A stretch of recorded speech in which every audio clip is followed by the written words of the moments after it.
ህልምህ የማይሳካው ስለማታምነው ነው። አምነህ አትዘራም፣ ስለዚህ አታጭደው። ስመለስ ማለት ነው ወደ ኋላ ስመለስ ተስፋ የቆረጥኩበት ሰዓት አየሁት፣ የደከምኩበት ሰዓት አየሁት፣ ሞት የመረጥኩበት ሰዓት አየሁት። መሆን ያለብህ ከሆንክ መስራት ያለብህ ከሰራ መክፈል ያለብህ መስዋዕትነት ያለ ምንም ድርድር ከከፈልክ ሰዓቱ ሲደርስ ማጨድ ያለብህ ታጭዳለህ፣ ሰዓቱ ሲደርስ። ስለዚህ ምን ያክል ነው ቆርጣችሁ ህልማችሁ ለማሳካት ህይወታችሁ ለመቀየር ቤተሰባችሁ ለመቀየር ምን ያክል ዝግጁ ናችሁ? ካልሆነ አሁን ተውት።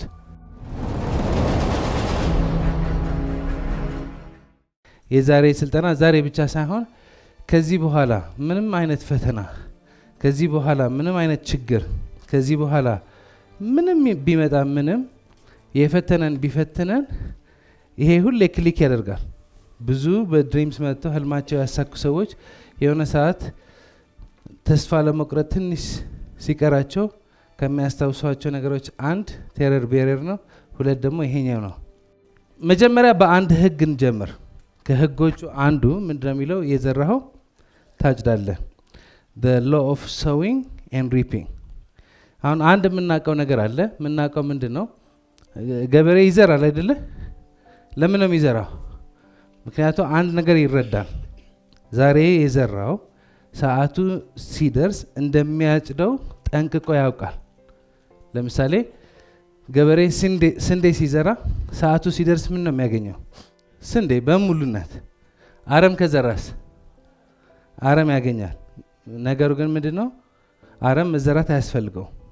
ዛሬ ሙሉ ትኩረታችን አንድ ኮንሰፕት ላይ ነው የምናደርገው። ምንድነው ይሄ ኮንሰፕት? ፍሬ ስንዘራ ማለት ነው። አንዳንድ አሉ ትላልቅ ዛፎች፣ እውነት ውሸት? እውነት ነው አይደለ? ትላልቅ ዛፎች አሉ። እነዚህ ትላልቅ ዛፎች ይሄ ሲነማ አይደርሱም። ሲሰበስቧቸው አይታችሁ ታውቃላችሁ?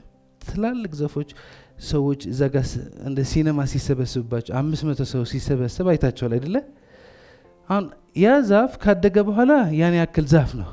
ሲዘራ ግን ምን ያክል ነው? ለምሳሌ እንደዚህ ልትሆን ይችላለች ፍሬዋ። እቺ ፍሬ ከምን አትበልጥም? ከዚህ ጥፍር አትበልጥም። ምን ዘራት ከዚች አትበልጥም።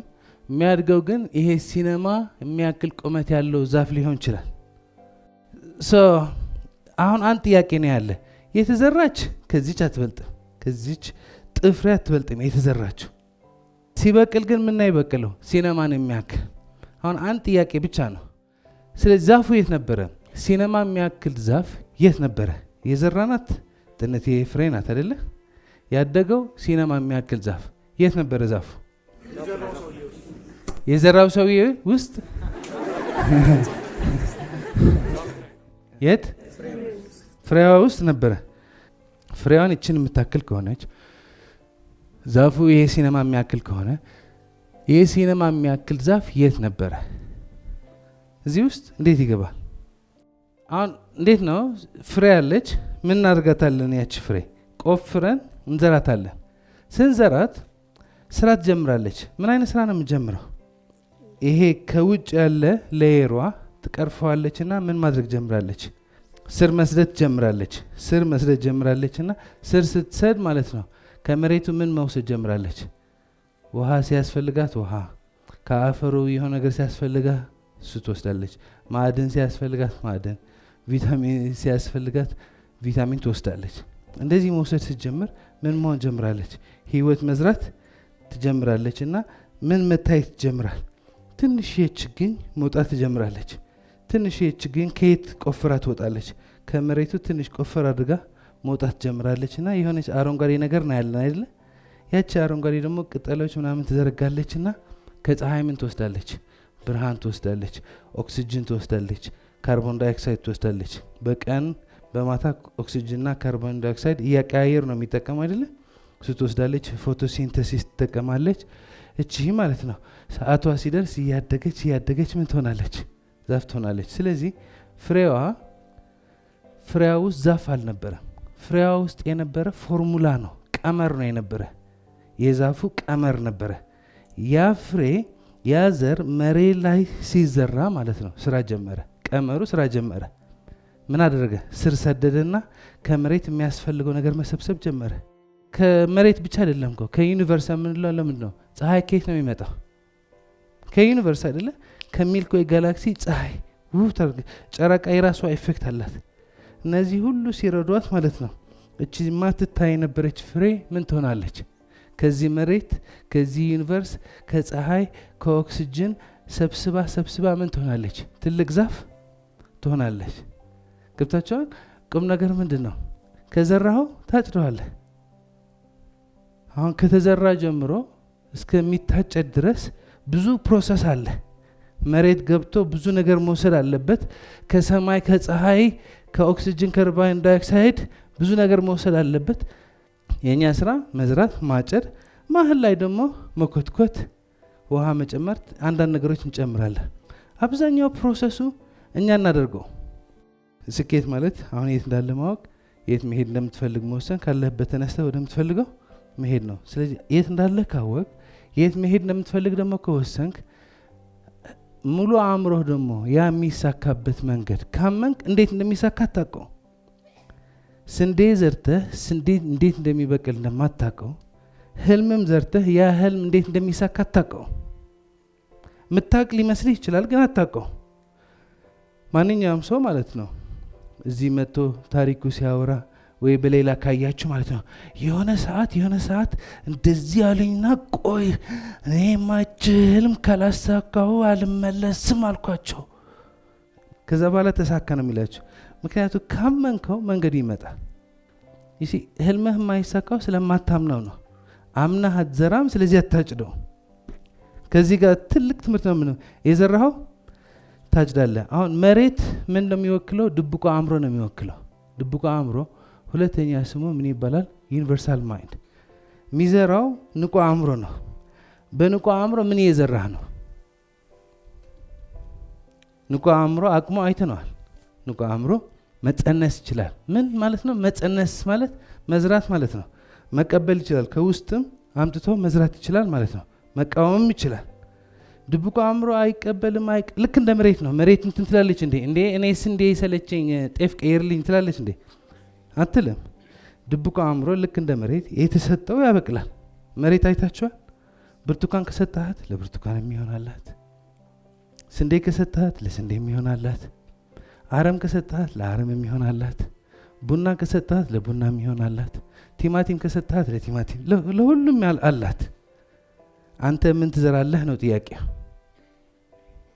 ትዘራለህ፣ እንዴት እንደሚበቅል አታውቀውም። አንተ የምታደርገው ትኮተኩታለህ፣ ትንከባከባለህ፣ አስፈላጊ የሆነ እንክብካቤ ታደርጋለህ እንጂ ዛፉ ጎትተህ አታወጣው፣ ፍሬው ስበህ አታወጣው። ሰዓቱ ሲደርስ ታመጣለች። ድብቁ አእምሮ ደግሞ እንደሱ ነው። ምን ዘራህ ምን ኢዳዝን ማተር። ልብስ ቤት ልትዘራ ትችላለህ፣ ዘፈን ልትዘራ ትችላለህ፣ ሕክምና whatever፣ ለሁሉም የሚሆን ሀብት አለ። የአንድ ዩኒቨርስ አንድ ሲስተም ነው የሚከተለው። ለሁሉም የሚሆን እጹብ ድንቅ የሆነ ሀብትና በረከት አለ። ለአንተ የሚያስፈልገው በሰዓቱ እየመጣልህ ፍሬው ማግኘትህ ግዴታ ነው። ዋና ቁም ነገር ምንድን ነው? የዘራው ሰዓቱ ሲደርስ ታጭደዋለህ። ቲማቲም ከዘራ በሰዓቱ ቲማቲም ታጭዳለህ። ቡና ከዘራ በሰዓቱ ቡና ታጭዳለህ። አሁን ግን ስለ አንድ ልዩ ገበሬ ነው ዛሬ ሙሉ ጊዜያችን ስለ አንድ ልዩ ገበሬ ነው የምንሰጠው። ይሄ ገበሬ የምን ገበሬ ነው? የምን ይመስላችኋል? ሰፈሩ ብዙ አይነት ገበሬዎች ነው ያሉ። እጅግ በጣም ብዙ አይነት ገበሬዎች፣ የጤፍ ገበሬዎች አሉ፣ የስንዴ ገበሬዎች አሉ፣ የቲማቲም አሉ፣ የተለያዩ ነው ያሉ። ይህ ሰውዬ ግን ለየት ያለ ህልም አለመ። ከዛ በፊት እንደሱ አይነት ህልም ያለመ ሰው የለም። እሱ ነው ለመጀመሪያ። ማለት ሁሉ ስራ ቆንጆ ነው፣ ይወደዋል። እሱ ግን ለየት ያለች ህልም ታየችው። ችግሩ ግን እንደሱ አይነት ህልም አልሞ ያሳካ ሰው የለም። ስለዚህ ትልቅ ሪስክ ነው፣ ያስፈራል። ይሄ ሰውዬ የዘራው ምንድን ነው የሚባለው? ባምቡ ይባላል። ለምን ባምቡ መረጠ? ታየው። ባምቡ ሲዘራ ሲደርስ በሰዓቱ የሚያገኘው ሽልማት ታየው። ቁጭ ብሎ አሰበበት፣ አመነበት። ምን ይዞ መጣ? ዘሩን ይዞ መጣ። ዘሩን ይዞ መጣና ምን አደረገ? ዘራው። አሁን እንደ ማንኛውም ዘር እንደ ማንኛውም ገበሬ ምን አደረገ? 1 ዓመት ሙሉ ጠበቀ። ምን ለማድረግ? ፍሬ ለማግኘት። አሁን 1 ዓመት ሲሆን ማለት ነው 1 ዓመት ሙሉ ሲሰራ አጠገቡ ያሉ ገበሬዎች ባለ ቲማቲሞቹ 3-4 ጊዜ አግኝተዋል። ባለ ጤፎቹ 1 አግኝተዋል። ሁሉም ውጤት አግኝተዋል። እሱ ግን 1 ዓመት ሙሉ ጠብቆ ምን ውጤት ነው ያገኘው? ምን ውጤት ነው ያገኘው? 1 ዓመት ሙሉ ጠብቆ ምን ውጤት ነው ያገኘው? ናቴ እሱም ሚስቱም ልጆቹም ቤት ያሉ ሁሉም ተባብሮ ልክ እንደ ሁሉም ገበሬ 1 ዓመት ሰሩ። ባለ ቲማቲሞቹ 3 ጊዜ ከዛ በላይ አግኝተዋል። ባለ ስንዴዎቹ 2 ጊዜ ከዛ በላይ አግኝተዋል። ሁሉ ሰው አግኝተዋል። ጎረቤት ያሉ ሀገሮች ጎረቤቶች ይታያቸዋል አይደል? እዚህ ጋር የሚፈልጉት ፍሬ አግኝተዋል። እሱ ግን ዓመት ሙሉ ኮትኩተዋል። ዓመት ሙሉ መጨመር ያለበት ጨምረዋል። ዓመት ሙሉ ተንከባክበዋል። ዓመት ሙሉ እጁን አልሰጠም። መሀል ላይ ብዙ እንቅፋቶች ነበሩ። መሀል ላይ በሀገር ደረጃ ብዙ እንቅፋቶች ነበሩ። በግል ደረጃ ብዙ ፈተናዎች ነበሩ። የሚያስለቅሱ ብዙ ነገሮች ነበሩ። ሰዎች መጥተውም አንተ ምንቀኛ ነህ፣ እንዴት ነው ብቻህን ባምቡ ምዘራው? እዚህ ሰፈር እኮ እኛ ባምቡ አናውቅም። እኛ የምናውቀው ስንዴ ነው፣ እኛ የምናውቀው ቲማቲም ነው፣ እኛ የምናውቀው ጤፍ ነው ብሎ መከራውን አሳይተውታል። ምን ያክል ጊዜ? 1 ዓመት። እና ጎረቤቶቹ መሳቅ ጀመሩ። ነግረናሃል እኮ አይሆንም፣ እዚህ ሀገር አይሆንም። የተለመደው የአባቶቻችን የቅድመ አያቶቻችን ካልሆነ አዲስ ሀሳብ አይሆንም፣ መርገም ነው ያመጣው ብሎ ወቀሱት። ብዙ ነገርም አወሩበት። ግን ተስፋ አልቆረጡም። እንደ ቤተሰብ ተስፋ አልቆረጠም። እንደ ቤተሰብ ተሰበሰቡና ሀሳብ ተቀያየሩ። ምን ብሎ ተቀያየሩ? ኦኬ የመጀመሪያ ዓመት አልተሳካም፣ ግን በሁለተኛ ዓመት ይሳካል ብሎ የሁሉም ሰው ቀልድ ምንም አልመሰላቸው። ስለዚህ ወዴት ገቡ? ወደ ሁለተኛ ዓመት። ሁለተኛ ዓመት ባምቡ በዛ ዓመት ፍሬ ስለሚሰጥ ማለት ነው ከመጀመሪያው ዓመት የበለጠ ነው አብሮ የሰሩ፣ የበለጠ ነው ያጠሩ፣ የበለጠ ነው የተንከባከቡ፣ የበለጠ ነው የሚያስፈልገው ሁሉ ነገር የሰጡ። ይሄ ሁሉ አደረጉ። 2 ዓመት በደንብ አድርጎ ኮተኮቱ፣ አሳደጉ፣ ሰሩ። 2 years። ከ2 ዓመት በኋላ ግን ያገኙት ውጤት ምንድነው? ናቲንግ። አሁን ቤተሰቦቹ ተስፋ ቆረጡ። እሱ ተስፋ አልቆረጠም። ቤተሰቦቹ ግን ተስፋ ቆረጡ። ምን? ምክንያቱም ያላቸው ሁሉ ገንዘብ አውጥቶ ያላቸው ሁሉ ሪሶርስ ያላቸው ሁሉ ሀብት አውጥቶ ነው እዚህ ጋር ያፈሰሱት። አሁን በሁለተኛ ዓመት ምንም ውጤት ሳይገኝ ሲቀር ቤተሰቦቹ ተስፋ ቆረጡ። ስለዚህ አንዳንዴ ማለት ነው የመጀመሪያ ጊዜ ስትሞክሩ ሁሉ ሰው ሊያጨበጭብ ይችላል፣ ላያጨበጭብም ይችላል። የተወሰኑ ቢያጨበጭቡላችሁ 1 ዓመት ስትፈተኑ፣ ሁለተኛ ዓመት ስትፈተኑ ግን እነሱ ምን ሊያደርጉ ይችላሉ? እነሱም ትንሽ መሸሸት ይጀምራሉ። ስለዚህ ተስፋ የማይቆርጠው ገበሬ ግን ወዴት ሄደ? ወደ 3ኛ ዓመት ሄደ። ወደ 3ኛ ዓመት ሲሄድ ቤተሰቦቹ በቃ ከፈለግ ሄድ እንጂ እኛ አሁን እዚህ ጋር አንደክምም፣ አንተ ብቻህን ስራ እንጂ እኛ እዚህ ጋር ምንም የምንቀላቅለው ነገር የለም ብለው እጃቸው ሰጥተዋል። ሰውየው ግን ተስፋ አይቆርጥም። 3ኛ ዓመት ምን አደረገ? ዝግጅቱ ጨርሶ በደንብ አድርጎ ጠንክሮ በደንብ አድርጎ ቀጠለው። ማጠሪያ ያለበት አጠረ፣ መኮትኮት ያለበት። ምክንያቱም ባምቡ የገባው ነገር ካለ በ3 ዓመት ነው የሚበቅለው። 1 ዓመት 2 ዓመት መስሎት ነበረ እንጂ ባምቡ የሚበቅለው በስንት ጊዜ ነው? በ3 ዓመት። ቤተሰቦቹ ኑ 3ኛ ዓመት ይሳካልናል፣ በ3ኛ ዓመት በደንብ አድርገን እናሳካለን ቢላቸው አልሰማ ብለዋል።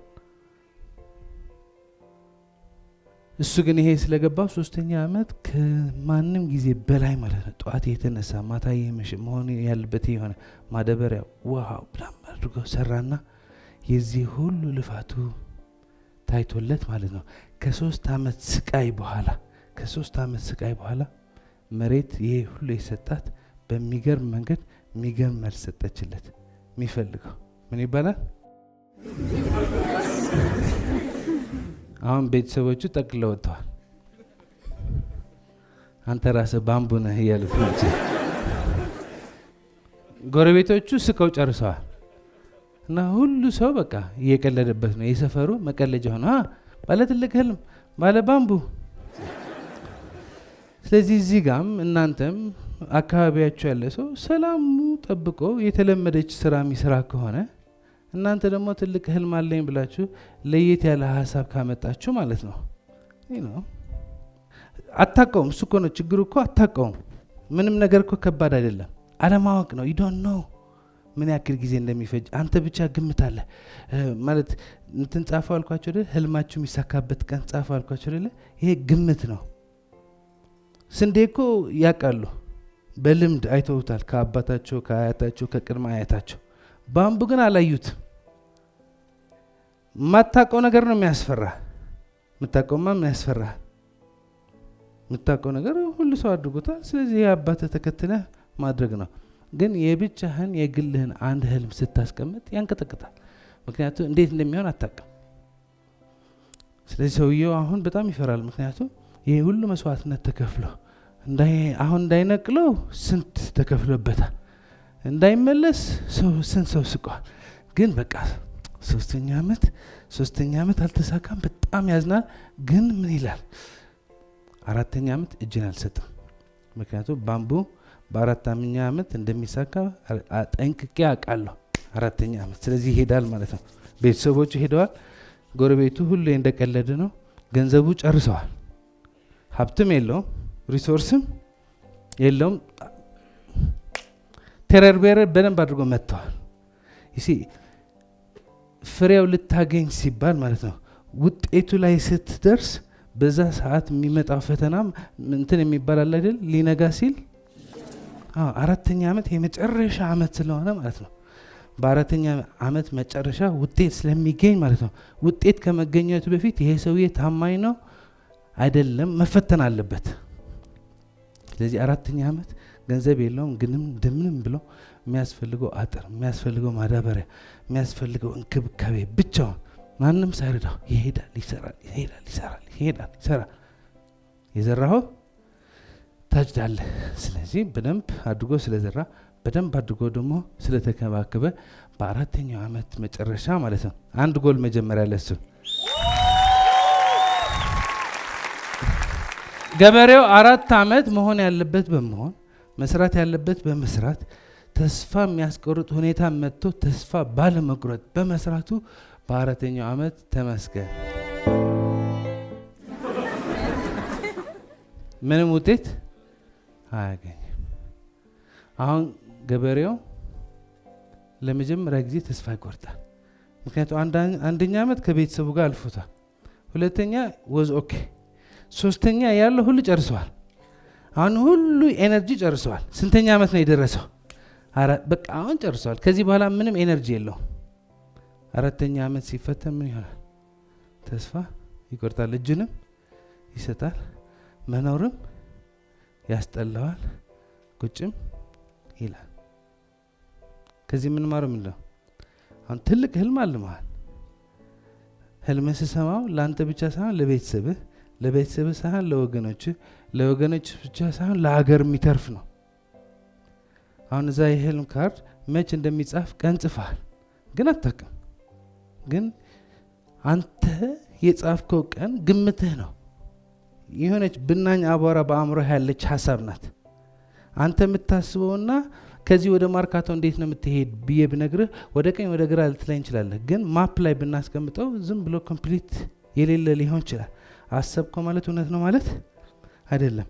ኤኒዌይ ሰውዬው 4 ዓመት ሰርቶ ምንም አላገኘም። ልቡ ስብርብር ብሏል። ስለዚህ አሁን አንተም ትልቅ ህልም ይዘህ አንቺም ትልቅ ህልም ይዘሽ ጉዞ ልትጀምር ነው እና የምታስበው አለ። በ1ኛ ዓመት እንደዚህ ይሆናል፣ በ1ኛ ዓመት እንደዚህ ባይሳካኳ በ2ኛ ዓመት እንደዚህ እና ባካፕ አለ። በ3ኛ ዓመት በቃ ከሄደ በ3ኛ ዓመት አጎቴ ይመጣል ምናምን፣ በ4ኛ ዓመት ደግሞ መንግስት ሁሉ ነገር አስተካክሎ እንደዚህ የገመትከው ነገር አለ። ሊሆን ይችላል፣ ላይሆን ይችላል። ስለዚህ አሁን ጉዳይህን ጨርሰህ ካልሄድክ ማለት ነው ባትሄድ ነው የሚሻለው። አሁን ማለት ነው ይሄ ነገር መድረስ ካለበት ድረስ አደርሰዋለሁ ብለህ ጨርሰህ ካልሄድክ ሰዓቱ ሲደርስ በጣም አደገኛ ነው። እኔ ያንቺ ህልም 4 ዓመት ይፈጃል እያልኩ አይደለሁም። እንደ ፍሬው ነው። አንዳንድ ፍሬ በ6 ወር ነው፣ አንዳንድ ፍሬ በ3 ወር ነው፣ አንዳንድ ፍሬ በ4 ዓመት ነው፣ አንዳንድ ፍሬ 40 ዓመት ነው። ያንተ ህልም አላውቀው። አንተ የምትገምተው አለ፣ የሚፈጀው ጊዜ ደግሞ አለ። መቼ እንደሚሳካ ፈጣሪ ብቻ ነው የሚያውቀው። ግን ሁሉ እዚህ ጨርሰህ ካልሄድክ ምን ልትሆን ትችላለህ?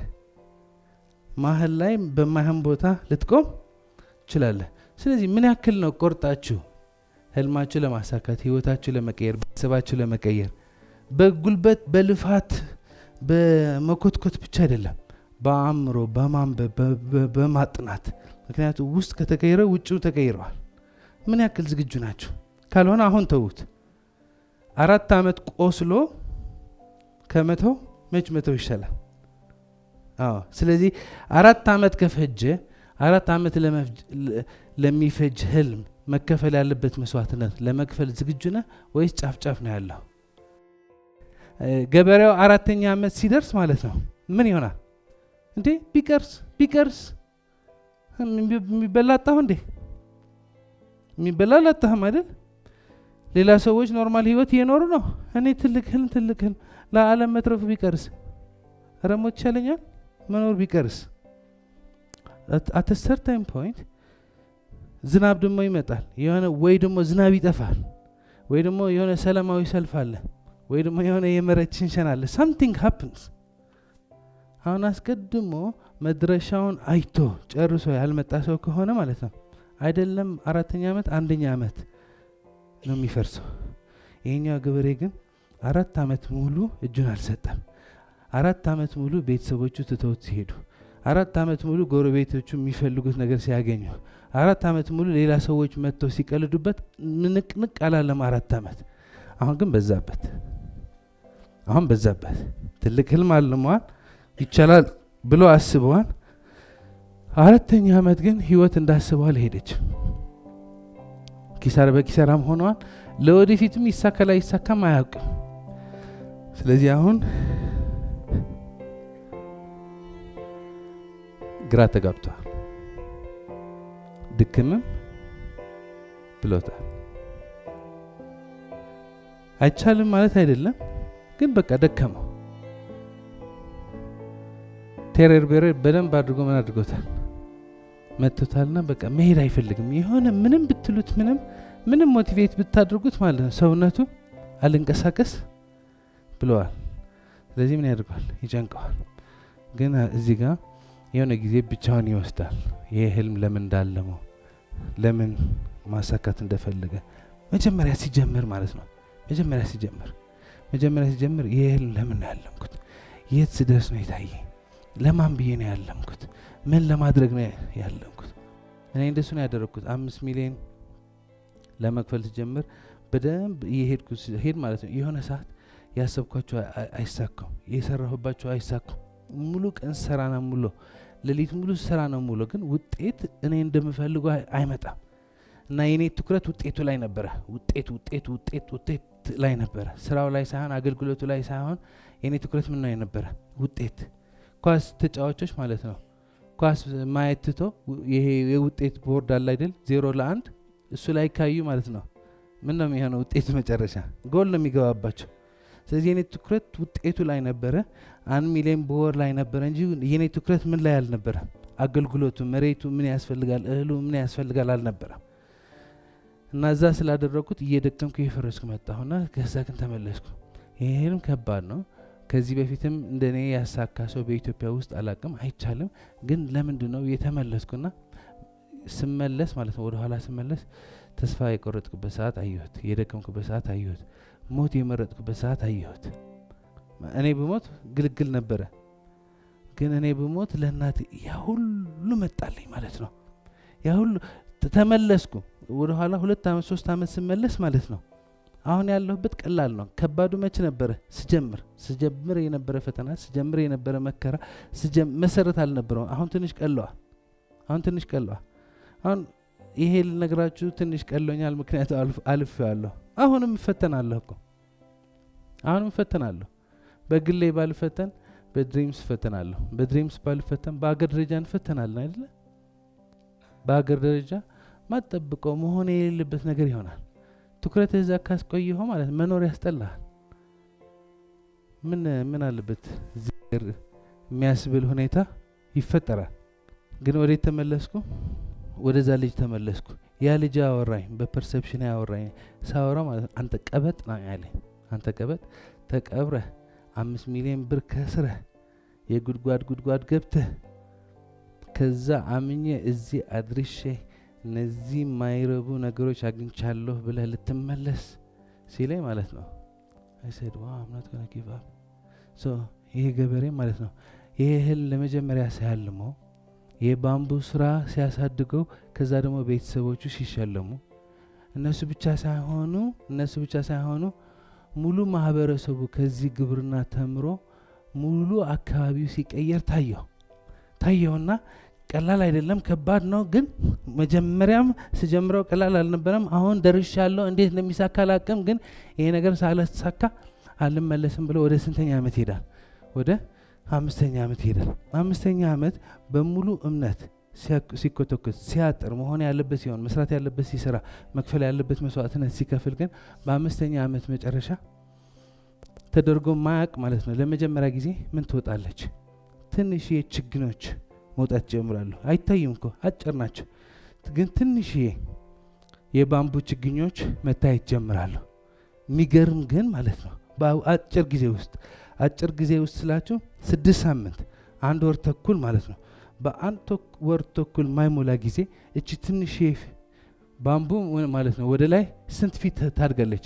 10 20 ፊት 30 ፊት 40 ፊት 50 ፊት 70 ፊት 80 ፊት ቦም 90 ፊት ወደ ላይ ታድጋለች። 5 ዓመት ጸጥ ብሎ ማለት ነው። በ6 ሳምንት ባምቡ ስንት ፊት ያድጋል? 90 ፊት።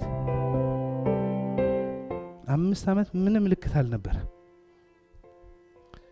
በ6 ሳምንት ውስጥ ግን ስንት? 90 ፊት። አሁን አንድ ጥያቄ ነው ያለኝ። ባምቡ 90 ፊት ያደገው በ5 ዓመት ነው ወይስ በ6 ሳምንት? በ5 ዓመት ነው። 6 ሳምንት ሽልማቱ ነው።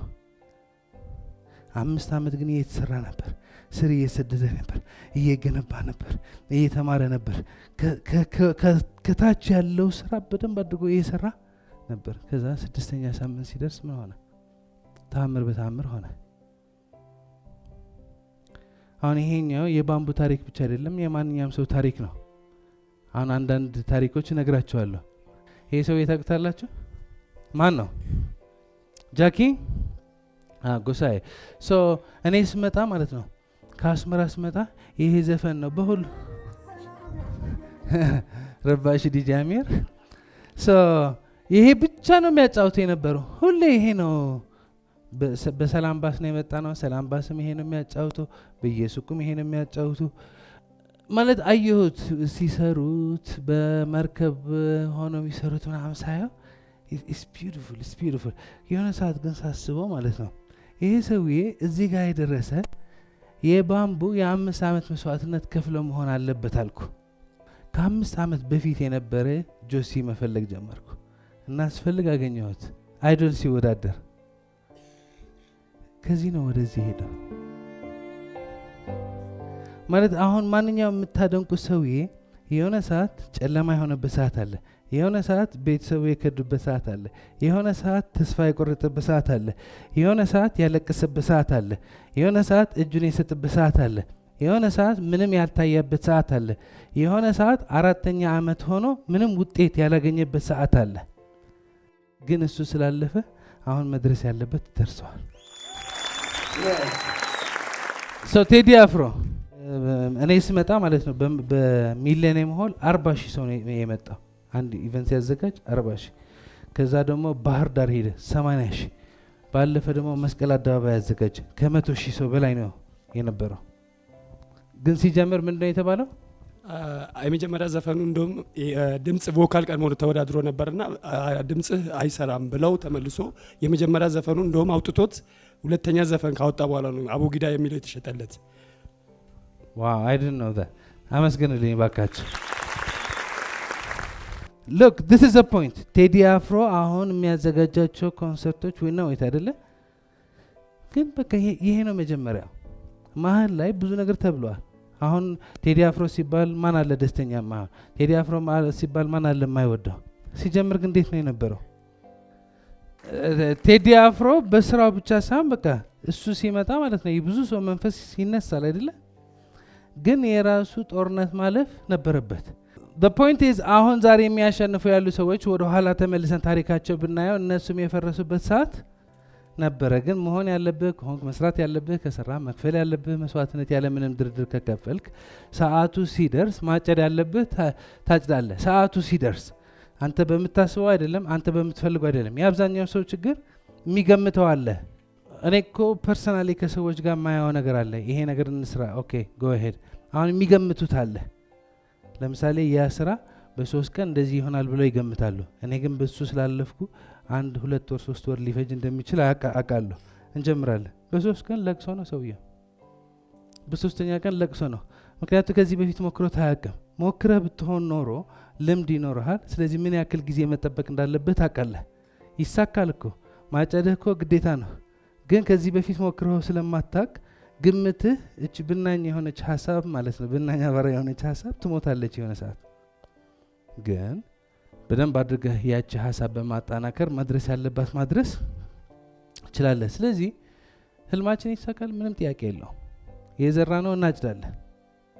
አንድ ፍሬ መሬት ላይ ሄደን ስንዘራት ሰዓቷ ሲደርስ ማለት ነው ማጨድ ያለብን ግዴታ ማጨድ አለብን። አሁን የዛሬ ዋና ቁም ነገራችን ዋና ርዕሳችን ትንሽ የዘር ነው የምንዘራው፣ የምናገኘው ግን ምንድን ነው? ትልቅ ዛፍ። አሁን እቺ ምንዘራት ፍሬ ምን ትባላለች? እቺ ምንዘራት ፍሬ ምን ትባላለች?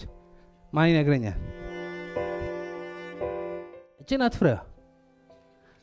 ፍሬዋ ወይ ዘሯ የት ነው የምንዘራት? የት ነው የምንዘራት? መሬት ላይ። ህልሙስ የት ነው የምንዘራው? በድብቁ አእምሮ። ምን አይነት ህልም ከሰው ወደ ሰው ይለያያል። አንዳንድ ሰው ምን ይዘራል? ቲማቲም። አንዳንድ ሰው ምን ይዘራል? ቡና። አንዳንድ ሰው ምን ይዘራል? ስንዴ። አንዳንዱ ምን ይዘራል? ባምቡ።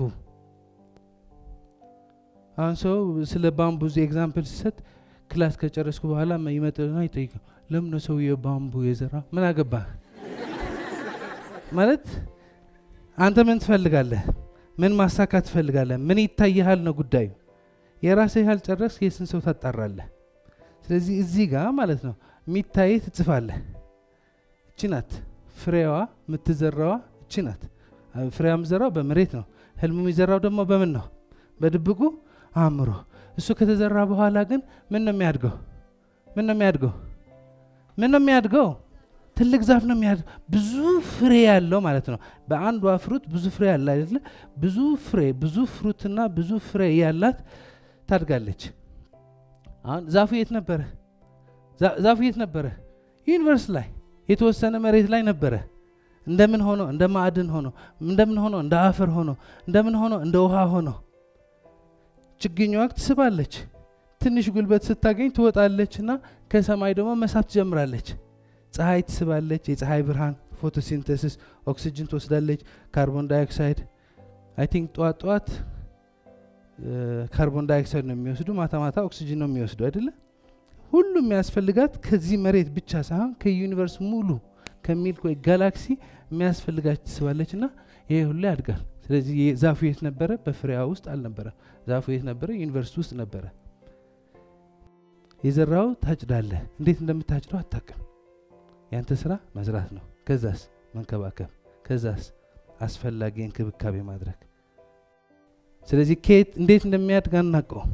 እኛ የምናደርገው እንዘራለን። ከኛ የሚጠበቀው እንኮተኩት እንትን ነው እንዴ? እኛ ማዳበሪያ ስለጨመር ነው እንዴ የምታድገው? በዛ ምክንያት ነው እንዴ የምታድገው? ማዳበሪያ ጨምር ሌልሽ፣ ውሃ ጨምር ይልሻል። እሱ አይደለም። there is intelligence። ፍሬዋ ዛፍ የምትቀይርበት there is intelligence። that's life። እሱ ነው ህይወት የሚባለው። ስለዚህ ህልምም ደሱ ነው። እኔ የጻፍኩት እቺ ካርድ ናት፣ እስካሁን ድረስ አለች። እኔ ዳዊት ድሪምስ ነው ኢትዮጵያና አፍሪካ የኬርኩን 1 ሚሊዮን ብር ያገኘች ናት። እቺ ግን የተዘራኋት በልቤ ዘራኋት። ታየኝ። ምን ነው የታየኝ? እዚህ ሲኔማ በወር አንዴ ወይ በአመት አንዴ ኢቨንት ሳዘጋጅ ምን ተገኘ? ይሄ ሁሉ ውጤት ተገኘ። እንዴት?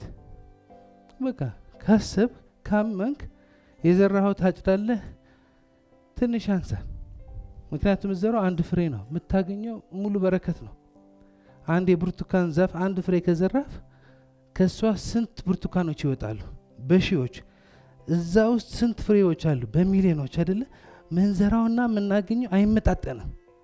ለፈጣሪ ሙሉ ከሰጠን ማለት ነው፣ ለህይወት ሙሉ ከሰጠን፣ ለመሬት ሙሉ ከሰጠን የምናገኘው የሙሉነት ሙሉነት ሙሉነት ሙሉነት ነው። እኔ ሳስበው እቺ ካርም ስጽፋት ጭንቀት ውስጥ ነበርኩ፣ ችግር ውስጥ ነበርኩ። ጻፍኳት፣ አመንኳት። ያገኘሁት በረከት ሁሌ ነው የሚገርመኝ። እዚህ ጋር ሁለት ሶስት ሰው ቢያምነኝ የዘራሁት አጭጃለሁ ብዬ አምነው ነበር። ከቀን ወደ ቀን ማየው በረከት፣ ማገኘው በረከት፣ ምሰማው ነገር ስሰማ ግን በቃ ምንም እኛ የምንሰጠው በእናኛ አቦራ የምናገኘው ደግሞ ሙሉ በረከት ነው። ስለዚህ ዘርታችሁ ለማጨድ ዝግጁ ናችሁ ወይ?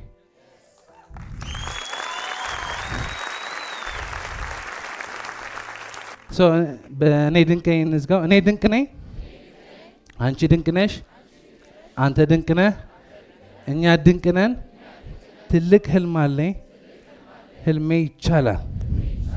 ምስጢሩ ከመረዳቴ በፊት ግራ ይገባኝ ነበር፣ አሁን ግን ገብቶኛል። የዘራሁት ግዴታ አጭደዋለሁ። በመጨረሻው ደግሞ ዋናው ሰዓት አሁን ነው። ዋናው ቦታ እዚህ ነው። ገብቶኛል። ተአምሩ ህልሙ አይደለም። ተአምሩ ገንዘብ አይደለም። ተአምሩ እኔ ነኝ። ድንቁ እኔ ነኝ። በዚህ መንገድ ሳስብ፣ በዚህ መንገድ ሳምን፣ በዚህ መንገድ ስሰራ የዘራሁት በሰዓቱ አጭደዋለሁ። አንዳንዴ ትንሽ ሊጨምር ሊቀንስ ይችላል። የዘራሁት ግን በሰዓቱ ይታጨዳል። ሳጭደው እደሰታለሁ። ያ ደስታ ግን አሁን ስዘራ ካለኝ ደስታ አይበልጥም። እኔ አሁን ደስተኛ ነኝ። ይዘራ ይዘራ፣ ይታጨድ አይታጨድ፣ አሁን ደስተኛ ነኝ። አሁን ሰላም ነኝ። አሁን ፍቅር ነኝ። አሁን በረከት ነኝ። አሁን ተአምር ነኝ። ስለሆንኩ እኔ መሰለ ወደ እኔ የፈሰሰ ነው።